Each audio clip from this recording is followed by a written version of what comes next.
Finally আজকে আমরা চলে এসেছি টয়োটা ইটিওস, আবার একটা ইটিওস নিয়ে চলে এসেছি। এই ইটিওসের প্রবলেম হচ্ছে গাড়িতে পেট্রোল ঢেলে দেওয়া হয়েছিল ডিজেল গাড়িতে। পেট্রোল ঢেলে দেওয়ার পরে যাই হোক পাম্পে পেট্রোল বার করে দেওয়া হয়েছে, এমনকি ডিজেল ফিল্টারও পুরো অ্যাসেম্বল পুরো নতুন চেঞ্জ করে দিয়েছে। আর গাড়িতে এখন প্রবলেম হচ্ছে সেটা আপনাদেরকে দেখাচ্ছি।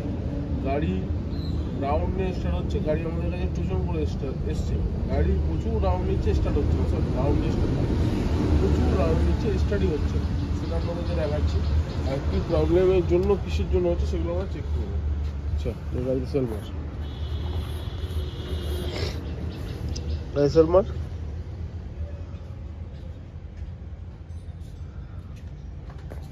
প্রত্যেকটা জিনিস চেক করবো যে কি কারণের জন্য কিসের জন্য গাড়ি এত রাউন্ড নিচ্ছে।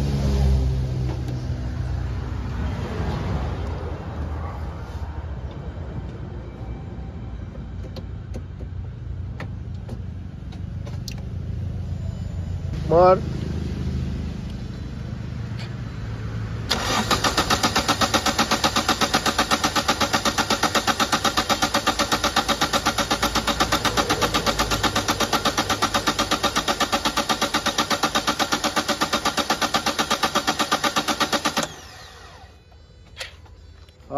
আমার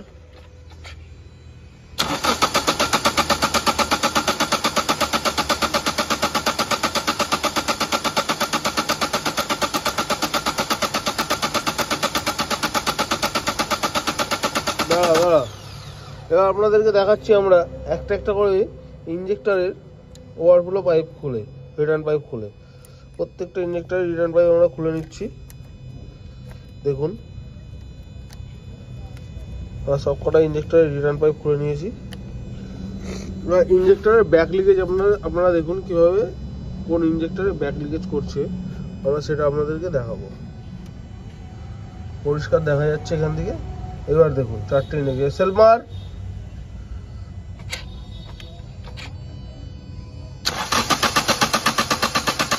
দেখতেই পাচ্ছেন এই একটা ইঞ্জেক্টর 1 নম্বর আর 2 নম্বর ইঞ্জেক্টরের ব্যাক লিকেজ দেখুন কিভাবে 2 নম্বর আর 1 নম্বর ইঞ্জেক্টর, 1 নম্বর আর 4 নম্বর ইঞ্জেক্টর সরি এতটাই পরিমাণ ব্যাক লিকেজ করছে যে কারণে গাড়ি স্টার্ট হচ্ছে না। তো আমরা আপনাদেরকে দেখাচ্ছি যে কোনো একটা ইঞ্জেক্টরের লাইন আমরা অফ করে গাড়ি স্টার্ট করে আপনাদেরকে দেখাবো। ফাইনালি দেখুন আমরা এই 4 নম্বর নজেলের লাইন আমরা অফ করে নিয়েছি, এমনকি জ্যাকও খুলে দিচ্ছি 4 নম্বর নজেলের।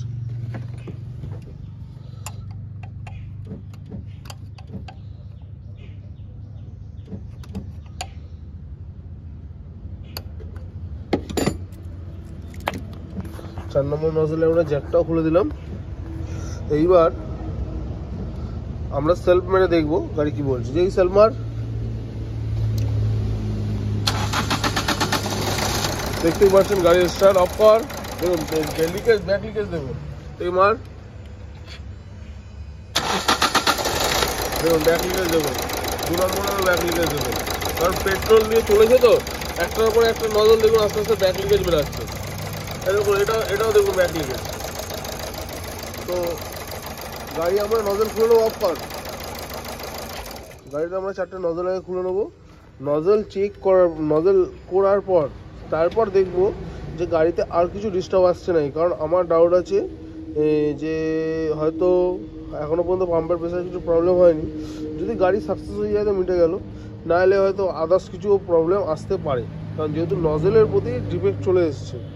নজল যদি না ডিফেক্ট আসতো এত কিছু চিন্তাভাবনা আসতো না, যেহেতু নজলের প্রতি, কারণ গাড়ি অনেক কিলোমিটারই চলেছে পেট্রোলে। ফাইনালি দেখুন আমরা নজেলের এখানটা আগে একটু সার্ভিস করে নিলাম, নজলের গোড়াগুলো, কারণ যেহেতু এতটাই নোংরা ছিল এবং সেই নোংরাগুলো সিলিন্ডারের ভিতরে যেত, যে কারণে আমরা এখানটা পরিষ্কার করে নিলাম। ফাইনালি দেখুন আমরা 4টে ইঞ্জেক্টরই খুলে নিয়েছি। দেখুন গাড়িতে ইঞ্জেক্টর লাগানো নেই, আমরা 4টে ইঞ্জেক্টরেরই কাজ করাবো, কাজ করিয়ে আমরা গাড়িতে লাগাবো, লাগিয়ে দেখাবো গাড়িতে সেম প্রবলেম আছে কি নেই। ফাইনালি দেখুন আমরা ইটিওসে 4টে নজলই কাজ করে নিয়ে চলে এসেছি। গাড়িতে আমরা নজল লাগিয়ে নিয়েছি, এবার আপনাদেরকে স্টার্ট করে আমরা ইয়ারও ছেড়ে নিয়েছি, ব্যাক লিকেজ আপনাদেরকে চেক করে দিচ্ছি। মার্সেল মার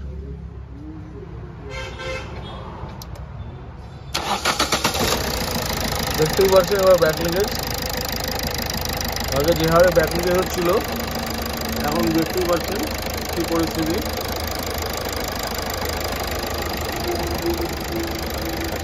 এখন আসছে গাড়ি রাউন্ডে নিচ্ছে না, আবার বন্ধ কর মার।